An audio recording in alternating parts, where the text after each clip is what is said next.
கோவையில் இயற்கை உழவர்கள் மாநாட்டினை தொடங்கி வைத்த பிரதமர் நரேந்திர மோடி PM கிசான் திட்டத்தில் 21வது தவணையாக 9 கோடி ரூபாயையும் விடுவித்தார். பிரதமருக்கு எடப்பாடி பழனிசாமி, ஐஜேகே நிறுவனர் டாக்டர் பாரிவேந்தர் உட்பட கூட்டணி கட்சியினர் வரவேற்பு. பீகார் காற்று தமிழ்நாட்டில் வீசுவதாக பிரதமர் மோடி பேச்சு.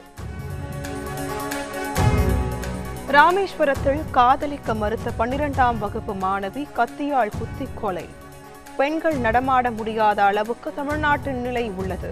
முதலமைச்சர் மு க ஸ்டாலின் வெட்கி தலைகுனிய வேண்டும் என எடப்பாடி பழனிசாமி கடிந்துரை. திமுகவின் சீரிழந்த ஆட்சிக்கு நேற்று ஒரு நாளில் நடந்துள்ள குற்றங்களே சாட்சி. முதலமைச்சர் மு க ஸ்டாலினின் இரும்பு கரம் 4.5 ஆண்டுகளாக இத்து போய் துருப்பிடித்து உள்ளது. பாஜக தலைவர் நயினார் நாகேந்திரன் குற்றச்சாட்டு. SIR பணிகள் தமிழ்நாடு மட்டுமின்றி இந்தியாவுக்கே பெரும் அச்சுறுத்தலாக உள்ளன. எல்லோரும் ஒன்றிணைந்து SIR-ஐ எதிர்க்க வேண்டும். விசிக தலைவர் திருமாவளவன் வலியுறுத்தல். மாநில கல்விக் கொள்கையின் அடிப்படையில் வரும் கல்வியாண்டில் பாடத்திட்டம் பணிகள் மேற்கொள்ளப்பட்டு வருவதாக அமைச்சர் அன்பில் மகேஷ் தகவல்.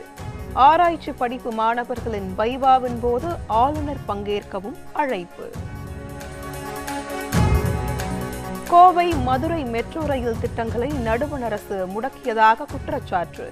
பாஜக அரசுக்கு எதிராக மதசார்பற்ற முற்போக்கு கூட்டணி சார்பில் ஆர்ப்பாட்டம். நாளை கோவையிலும் நாளை மறுநாள் மதுரையிலும் ஆர்ப்பாட்டம் நடைபெற உள்ளதாக அறிவிப்பு.